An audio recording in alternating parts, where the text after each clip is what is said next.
Selamat jumpa kembali teman-teman serta mata kuliah Linguistik Transdisipliner.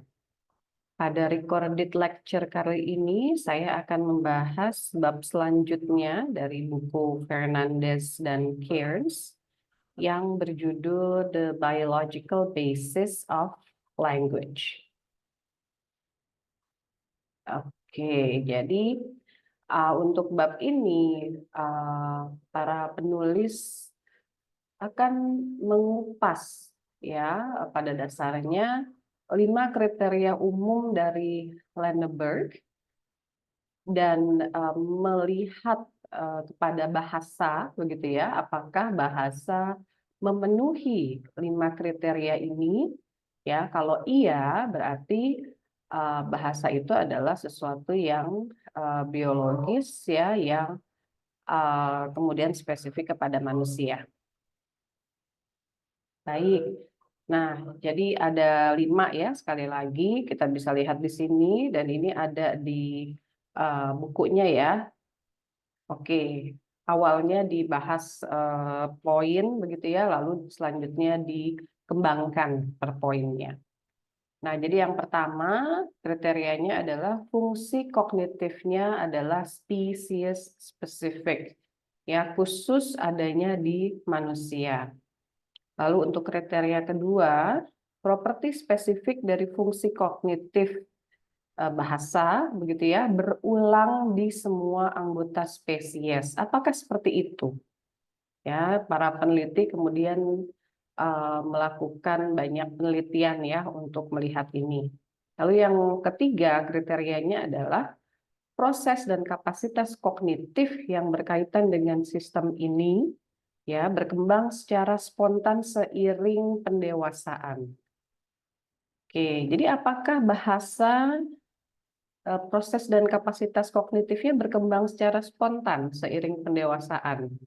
Gitu ya, pendewasaan ini maksudnya usia ya. Jadi dari usia 1, 2, 3 apakah ada perkembangan secara spontan? Oke, 4. Beberapa aspek perilaku dan fungsi kognitif sistem ini hanya muncul hanya di masa kanak-kanak. Ya, jadi apakah bahasa itu beberapa aspeknya ya terkait perilaku dan fungsi kognitifnya itu hanya muncul ketika kita ya mungkin bisa dikatakan di bawah 10 tahun ya, kanak-kanak. Oke, kriteria kelima adalah beberapa aspek sosial muncul dari adaptasi perilaku orang lain di lingkungan oleh individu yang sedang bertumbuh. Ya, jadi individu yang sedang bertumbuh ini bisa kita samakan dengan anak, lalu perilaku orang lain itu kita bisa samakan dengan orang dewasa atau anak-anak yang lebih besar, gitu ya. Kalau memang bahasa itu sesuatu yang biologis, ya sesuatu yang unik kepada manusia, nah ini akan bisa kita observasi ya di orang-orang. Jadi kita sedang mengetes nih, ya, kita mau lihat bahasa itu apakah memenuhi 5 kriteria ini ya dari Lenneberg. Oke, untuk yang pertama, fungsi kognitif bahasa spesies spesifik ya, buktinya ada beberapa, saya sarikan di sini ya. Untuk lebih jelasnya, lebih lengkapnya sekali lagi teman-teman harus membaca ya. Nah, poinnya ya, buktinya hewan tidak ada yang mampu berbicara ya. Kita sudah diskusikan bahwa intinya psikolinguistik itu ya melihat bahasa lisan. Nah, hewan tidak ada yang mampu berbicara seperti manusia. Betul, hewan mempunyai sistem komunikasi begitu ya, yang menyampaikan ya, oh ada bahaya ya, ada api, ada hewan yang mau memakan kita ya, ada komunikasi seperti itu. Tapi sistem komunikasi mereka tidak memiliki struktur organisasi seperti bahasa ya, yang sudah kita bahas di bab lalu ya, di pertemuan yang lalu. Kemudian ini kan di lapangan ya, di alam liar begitu. Kita lihat ini. Nah, lalu ada juga banyak peneliti yang mencoba untuk mengajarkan bahasa kepada primata ya, secara umum itu hewan-hewan yang termasuk primata, seperti bonobo ya misalnya. Nah, ternyata setelah diajari ada hasilnya atau kesimpulannya, yaitu betul hewan dapat diajari komunikasi dan menghafal sejumlah kata. Nah, menghafalnya ini beberapa metode ya, ada yang menunjuk gambar, ada yang bahasa isyarat gitu ya, tapi mereka bisa gitu. Tapi tidak ada sintaksis dan sifat rekursif sintaksis seperti di bahasa. Ya, jadi misalnya secara sederhana bab kita membahas urutan kata ya. Ternyata bonobo misalnya ini tidak bisa ada urutan kata gitu ya. Tidak ada misalnya yang kita sebut canonical order ya. Kita ingat yang lalu subjek, predikat, objek misalnya. Ternyata tidak terjadi. Ya, jadi seperti hanya menghafal kata. Ya, lalu tidak ada sifat rekursif ya, tidak ada anak kalimat, ya, tidak ada induk kalimat dan anak kalimat, tidak ada itu. Ya, yang ini kemudian dianggap ya diterima sebagai bukti bahwa fungsi kognitif bahasa spesies spesifik. Selanjutnya, kriteria Lenneberg yang kedua adalah bahasa dikuasai oleh semua manusia. Nah, ini ada dua poin besarnya, dan ini didukung begitu ya, didukung. Kita tahu sudah banyak penelitiannya, bayi lahir dengan otak yang siap secara genetik untuk mengorganisasikan informasi linguistik. Gitu ya. Jadi yang apa namanya dia lebih sensitif kepada suara ya, terutama suara ibunya ketika berbahasa dibanding suara lingkungan begitu ya, non bahasa itu seperti itu. Lalu kemudian bayi sampai umur 11-12 bulan mereka mengorganisasikan bunyi bahasa ya yang ada di bahasa yang dipakai oleh orang-orang di lingkungannya. Ya, jadi ada seperti itu, mengorganisasikan informasi linguistik misalnya pada usia yang sangat muda ya, pertama kali adalah bunyi bahasa. Dan itu siap ya, otaknya siap. Dan kemudian kita tahu bahwa semua bahasa memiliki properti umum. Ya, semua bahasa ada kata-katanya, semua bahasa ada aturan susunan bunyi, susunan morfologi ya terkait kata dan imbuhan, juga terkait ya aturan terkait kosakata nantinya ya pada leksikon dan sebagainya. Jadi semua bahasa ini ada properti umum, begitu ya, yang kemudian diterima sebagai bukti ya bahwa bahasa ini dikuasai oleh semua manusia. Ya, jadi satu lagi dukungan bahwa bahasa ini adalah sesuatu yang biologis. Baik, kriteria yang selanjutnya, bahasa tidak perlu diajarkan dan tidak bisa ditekan. Ya, ini nanti salah satu hal yang dikontraskan di bagian akhir, yaitu menulis dan membaca sebagai artefak budaya. Ya, jadi menulis membaca. Tapi kalau bahasa lisan, ya ini tidak perlu diajarkan dan tidak bisa ditekan. Nah, diajarkan itu maksudnya ya seperti kalau kita ada di kelas, begitu ya, belajar formal. Ya, dan ini terkhusus juga untuk bahasa pertama atau bahasa ibu ya yang kita dapatkan ketika kita kecil. Dari bayi sampai ya katakanlah mungkin usia prasekolah ya, karena mungkin di usia sekolah sudah kemudian mendapatkan bahasa kedua. Jadi tidak ada kegiatan pendidikan ya, pengajaran formal. Tapi yang jelas yang perlu adalah anak perlu interaksi verbal dengan lingkungan. Begitu ya, perlu ada aktivitas ngobrol, diskusi, ya berbagi pendapat, berbagi perasaan, ya itu perlu, tapi bukan pengajaran. Lalu pemerolehan bahasa terjadi di semua lapisan masyarakat. Ya, jadi tidak peduli apakah eh, secara sosial dia kelas menengah, kelas eh, mungkin eh, yang lain begitu ya, memperoleh bahasa ya secara spontan. Dan juga tidak peduli mungkin agamanya begitu ya, semua memperoleh bahasa ya di semua lapisan masyarakat.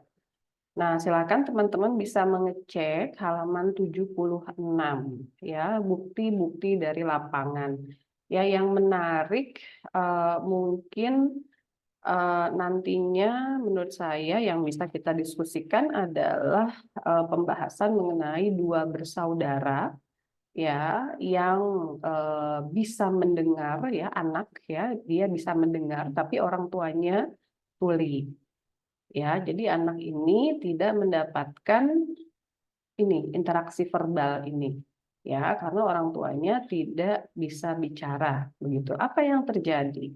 Ya, ternyata setelah diberikan ya stimulus verbal, ya diajak bicara oleh eh, apa namanya semacam petugas sosial begitu ya, atau mungkin peneliti, ini ternyata bisa bicara kemudian dan normal begitu ya. Jadi apa namanya setelah diberikan interaksi verbal tapi bukan pengajaran ya, dia bisa, dua anak ini memperoleh bahasa secara baik ya, bukti-bukti dari lapangan. Oke, tapi juga mungkin yang menarik adalah pembicaraan mengenai Jenny ya, yang nanti akan berkaitan dengan periode optimal ya di poin selanjutnya. Oke, lalu eh, bukti juga ya penciptaan bahasa isyarat Nicaragua. Ya, jadi ini bukan diajarkan ya, tapi ada kebutuhan untuk berkomunikasi di antara orang-orang tuli di Nicaragua. Nah, karena mereka punya kebutuhan komunikasi, mereka kemudian menciptakan ya bahasa isyarat mereka begitu. Jadi ada interaksi ya, ada kebutuhan ya, lalu mereka bisa membuat sendiri ya, menyetujui aturan-aturannya dan sebagainya. Di dunia orang dewasa ya, ada juga kisah atau penelitian ya mengenai penciptaan bahasa Pidgin dan Creole. Ya, ketika orang dari berbagai negara berada pada suatu tempat ya, misalnya perkebunan ya, sebagai budak ya, mereka perlu berkomunikasi, tapi mereka tidak punya bahasa yang sama, begitu ya. Jadi kemudian mereka menciptakan bahasa pidgin ya, bahasa yang apa ya, berasal atau banyak kata-katanya dari bahasa-bahasa yang dituturkan oleh orang-orang yang ada di situ ya. Jadi semacam campur-campur ya, yang penting ngerti dulu ya, maunya apa, butuhnya apa. Nah, itu pidgin. Jadi tidak diajarkan ya, tapi kemudian setelah ada generasi selanjutnya ya, ada anak-anak, ternyata anak-anak kemudian memperoleh bahasa pidgin tersebut dan mereka kemudian menciptakan aturan-aturan fonologi, morfologi, dan sintaksis ya. Jadi bahasa Kreol itu sudah lebih sistematis ya daripada pidgin. Begitu ya, karena Kreol sudah ada penutur jatinya. Nah, ini juga kemudian menjadi pendukung ya untuk kriteria Lenneberg bahwa bahasa tidak perlu diajarkan dan tidak bisa uh, ditekan. Gitu ya. Untuk ditekan sebetulnya lebih juga ke arah yang ini ya, yang bahasa isyarat Nicaragua ya. Jadi mungkin apa namanya semacam bukan ditekan secara sadar ya, bisa jadi, tapi semacam eh, bagaimana lalu ini tidak muncul gitu ya, bahasa kemudian tidak muncul karena mungkin kondisi yang tidak mendukung. Tapi ternyata pada kondisi yang tidak mendukung tetap ya bisa terjadi bahasa itu ya, bisa diciptakan. Nah, jadi sekali lagi beberapa poin ini adalah pendukung bahwa bahasa tidak perlu diajarkan dan tidak bisa ditekan, ya, yang kemudian mendukung bahwa bahasa adalah sesuatu yang biologis. Baik, kriteria selanjutnya, anak dimanapun memperoleh bahasa dengan tahapan yang mirip, gitu ya. Jadi ini kita bicara bahasa-bahasa yang beragam, ya. Kalau buku kita mengatakan ada 7.000-an bahasa, begitu ya. Dan ternyata di 7.000 bahasa ini ada tahapan yang mirip. Ya, jadi bahwa anak misalnya di usia 7 bulan sampai 12 bulan, dia mulai yang namanya babbling, begitu ya, ba ba ba, ya, ga ga ga, ya, baga gaba, begitu ya. Semua seperti itu. Bahkan juga yang memperoleh bahasa isyarat ya, teman-teman ya. Jadi mereka babbling secara manual, begitu.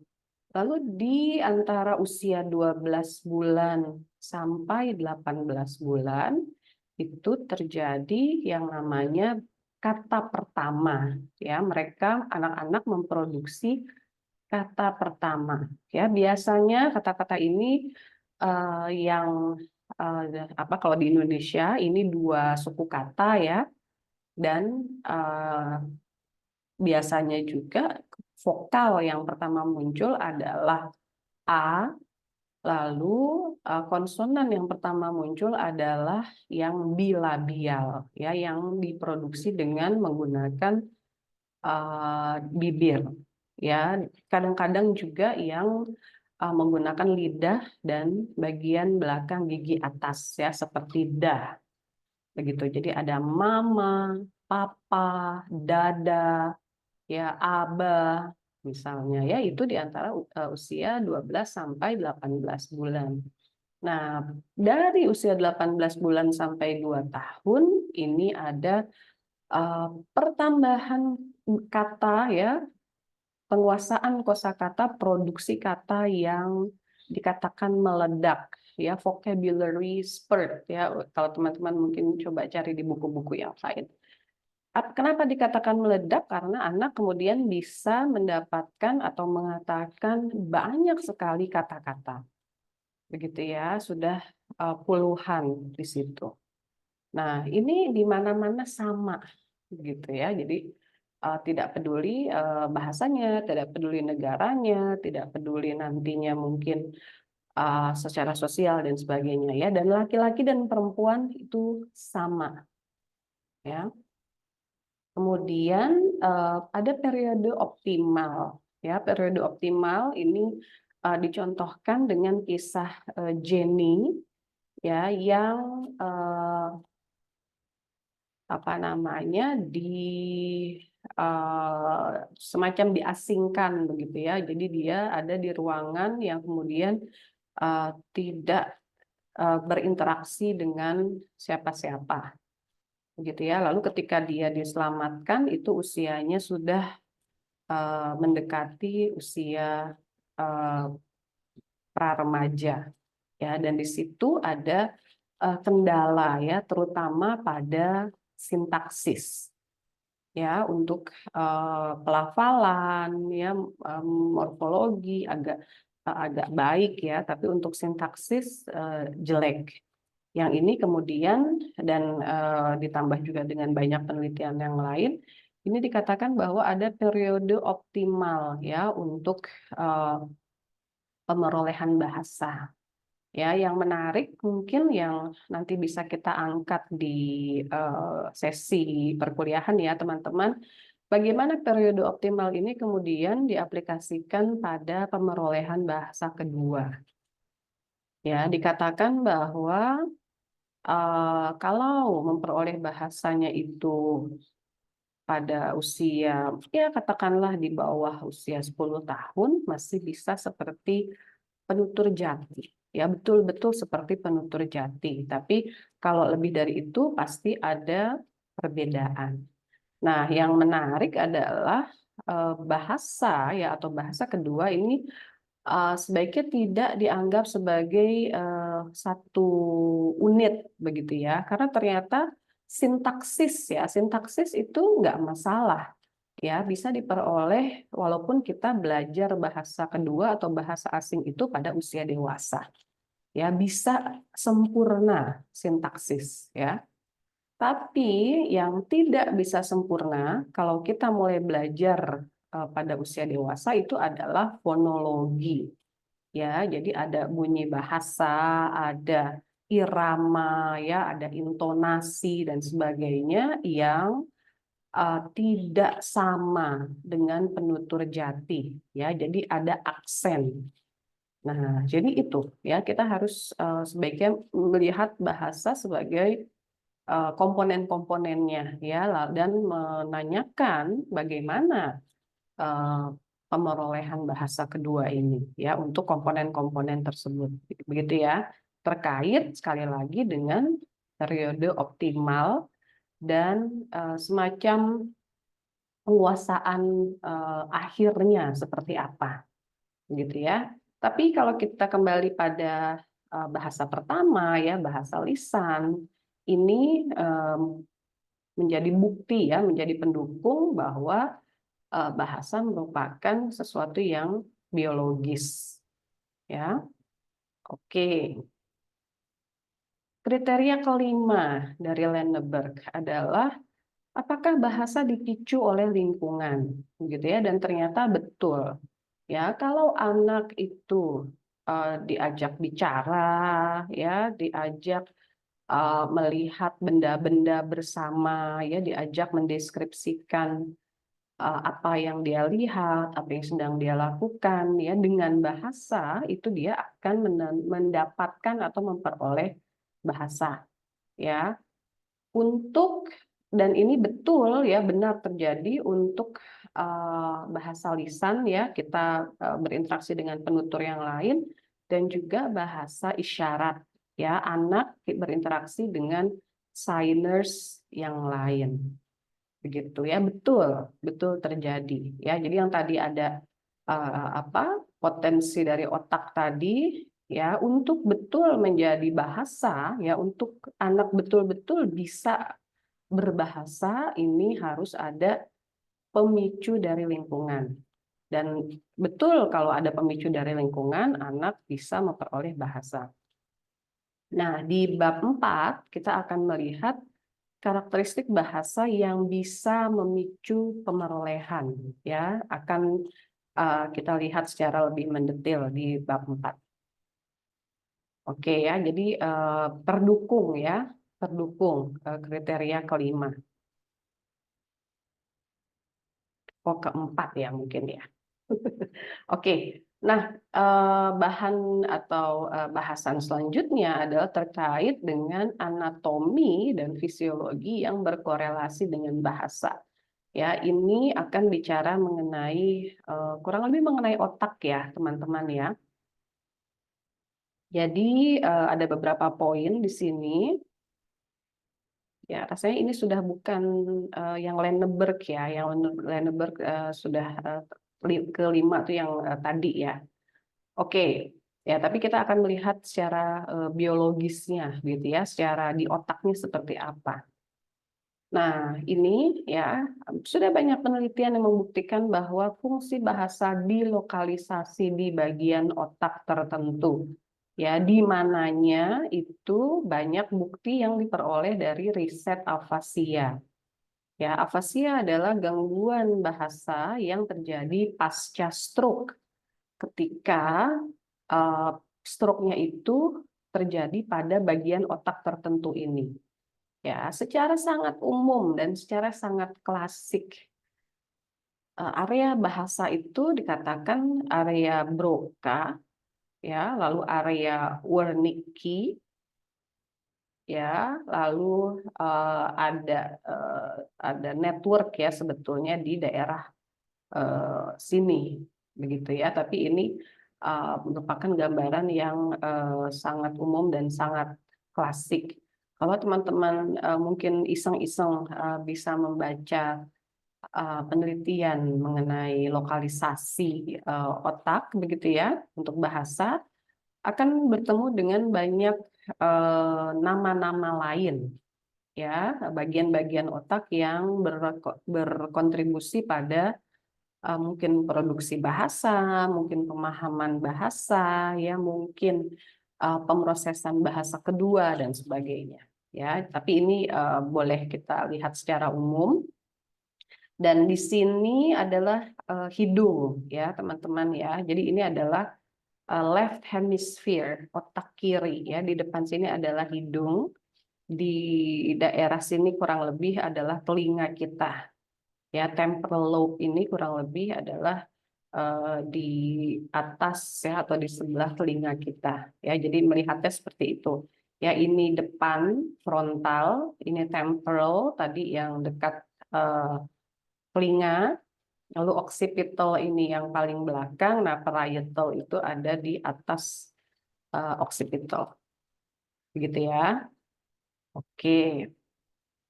Jadi ini ya riset afasia. Ya untuk apa namanya detail riset afasia silakan baca halaman 81 sampai 82 ya teman-teman ya. Lalu ada yang kita sebut lateralisasi bahasa. Ya maksudnya apa? Ada hemisfer dominan untuk bahasa. Ya, hemisfer itu di otak kita ada dua ya, kanan dan kiri. Nah, yang dominan untuk bahasa di mayoritas manusia adalah otak kiri. Begitu ya. Nah, walaupun kita bertangan dominan kiri, ya kebanyakan mayoritasnya untuk orang-orang yang demikian, ya hemisfer dominannya untuk bahasa adalah otak kiri, ya sama dengan hemisfer dominan untuk bahasa pada orang-orang yang bertangan dominan kanan. Ya, dominasi tangan ini merupakan satu hal yang dibahas ya teman-teman ya pada lateralisasi bahasa. Ya, tapi yang dominan adalah otak kiri ya, yang maksudnya apa? Lateralisasi bahasa itu sebenarnya apa? Jadi yang lebih bekerja gitu ya, yang lebih dominan ketika kita memahami komponen-komponen bahasa ya yang memiliki aturan gitu ya teman-teman ya, sintaksis dan morfologi ya dan fonologi ya, itu yang bekerja adalah yang hemisfer kiri. Maksudnya begitu. Ya, jadi hemisfer kanan bisa saja dia mengenali benda ya, dan kanan juga dominan untuk nada begitu ya, dan untuk emosi ya, tapi untuk yang grammar ya yang kita bahas minggu lalu, fonologi, morfologi, sintaksis ya, yang bekerja keras untuk pemrosesan ini adalah otak kiri. Nah, maksudnya itu ya lateralisasi bahasa. Nah, di halaman 85 sampai 89 ya kita disajikan informasi mengenai berbagai tes untuk mengecek lateralisasi. Ya, konteks yang sangat penting untuk pengecekan ini adalah ketika seseorang itu harus mengalami atau menjalani operasi otak, gitu ya teman-teman ya. Jadi dokter bedah itu menghindari apa ya semacam mengoperasi gitu ya, merusak daerah atau area yang penting untuk bahasa begitu, karena kalau misalnya dipotong atau dioperasi ya yang penting untuk pemahaman sintaksis misalnya ya untuk membuat kalimat, nah nanti orangnya setelah operasi dia nggak bisa membuat atau mengatakan kalimat yang baik, nah kan repot ya.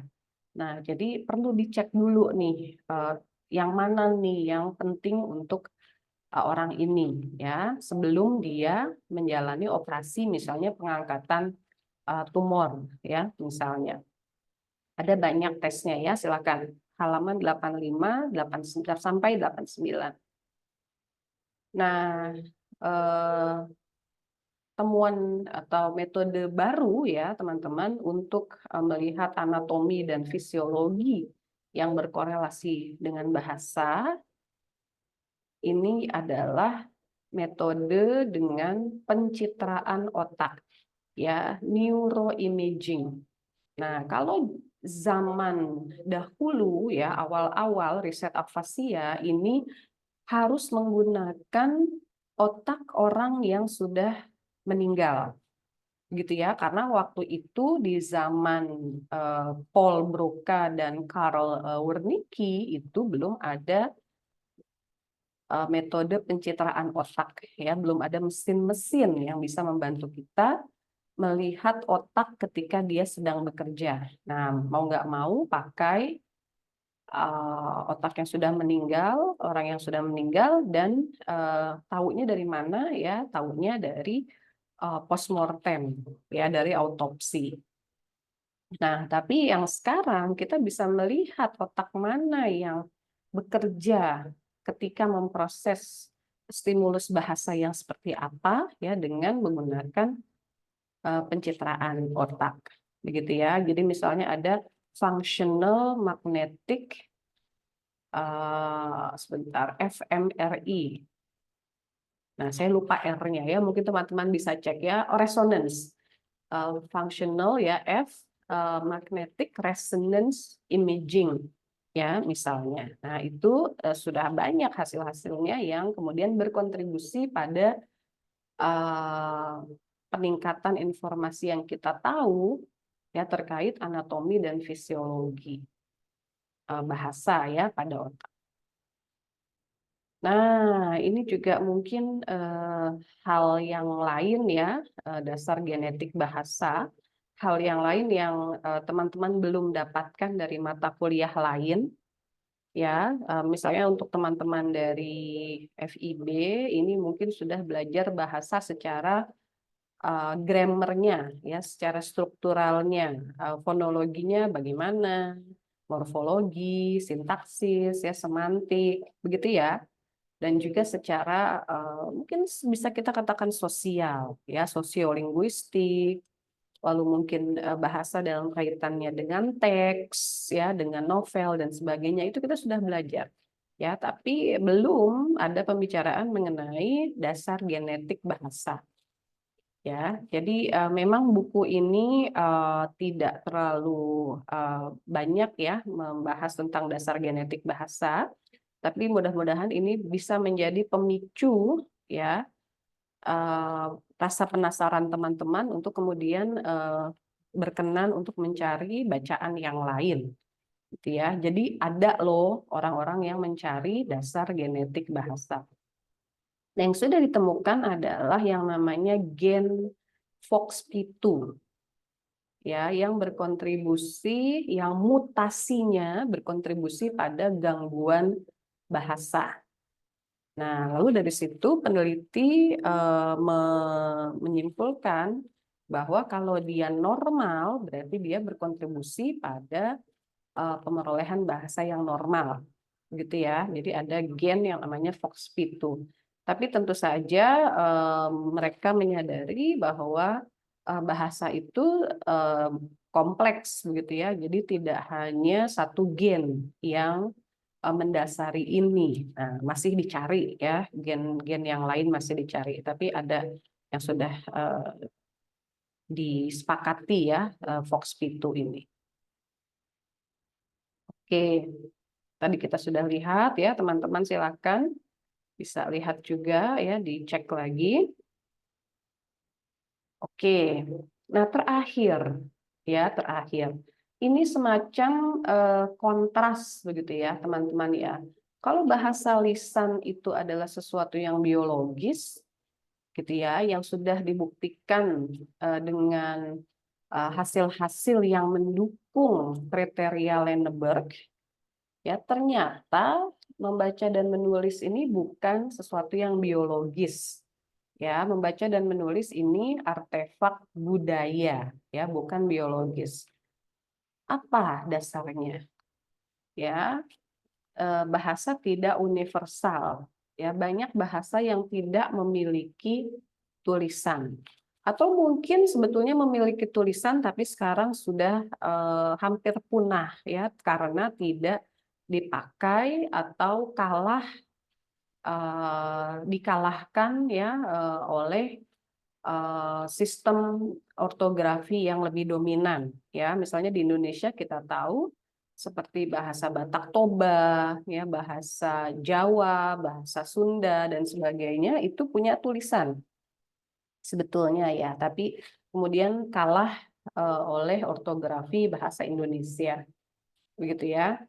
Nah, tapi tetap yang namanya bahasa lisannya itu hidup, begitu ya. Bahasa Batak Toba, bahasa Jawa, bahasa Sunda, dan bahasa-bahasa yang lain yang tidak memiliki tulisan atau tulisannya sudah punah, tetap dia ada bahasa lisannya, begitu ya. Yang kemudian ini menjadi bukti bahwa bahasa eh, tulis ya dan kemudian membaca dan menulis itu tidak universal. Ya, lalu penguasaan dikatakan oleh buku kita itu tidak seragam ya. Untuk membaca dan menulis dibuktikan oleh anak-anak yang mengalami kesulitan ketika dia belajar membaca dan menulis. Ya, gangguan bahasanya disebut disleksia. Ya, tapi saya sebetulnya agak apa ya tidak setuju dengan poin ini ya karena sebetulnya bahasa lisan pun ya ada kendala ya ada misalnya kendala terkait artikulasi ya yang namanya speech sound disorders ya oke dia menguasai bahasa tapi bicaranya tidak jelas gitu ya jadi bahasa lisan sebetulnya penguasaannya juga eh, apa namanya ada yang tidak sempurna ya pada beberapa anak begitu ya tapi oke lah ya penguasaan dikatakan cukup eh, umum ya cukup sukses untuk bahasa lisan tapi untuk bahasa tulis bisa ada kendala. Nah, yang ini menurut saya juga sangat menarik ya, organisasi yang mungkin nanti bisa menjadi dasar diskusi kita juga ya. Jadi kita sudah lihat ada language universals ya atau UG ya, universal grammar. Ya, tapi untuk tulisan atau ortografi ini organisasinya beragam, teman-teman. Ada tulisan yang semacam menerjemahkan ya dari bunyi kepada huruf ya ini disebut fonografik. Ada yang menerjemahkan lebih kepada kata-kata gitu ya. Jadi satu simbol itu satu kata disebut logografik ya. Kalau fonografik satu simbol, satu huruf itu satu bunyi. Nah, logografik satu simbol, satu huruf, satu karakter itu satu kata. Kemudian sebetulnya ada yang disebut silabari ya. Jadi pada ortografi yang silabari ya kita punya organisasi berdasarkan suku kata. Jadi satu simbol itu satu suku kata ya. Ini misalnya bahasa Arab ya, ortografi Arab misalnya dan mungkin juga Ibrani ya. Dan pastinya yang saya tahu silabari ini ada di bahasa Jawa ya, ortografi Jawa. Ya, jadi satu simbol itu satu suku kata. Nah, ini beragam ya, teman-teman jadinya ya. Tidak ada seperti UG pada bahasa tulis. Nah, jadi ini yang kemudian menjadi tiga ini yang kemudian menjadi dasar untuk mengatakan bahwa membaca dan menulis itu adalah artefak budaya, ya, bukan biologis, tidak spontan diperoleh oleh anak, ya, perlu diajarkan, begitu, ya. Kontras dengan yang tadi bahasa lisan, begitu ya. Nah, baik. Jadi pada recorded lecture kali ini kita sudah melihat bukti-bukti ya penjelasan untuk mendukung bahwa bahasa itu adalah sesuatu yang biologis. Oke, silakan teman-teman baca lagi ya, dan tolong siapkan pendapat ya atau pengalaman atau kasus terkait dengan bab ini untuk kita sama-sama diskusikan di kelas. Ya, saya berterima kasih. Sampai berjumpa di kelas ya, semoga sukses membacanya. Oke. Ya, sampai jumpa. Terima kasih.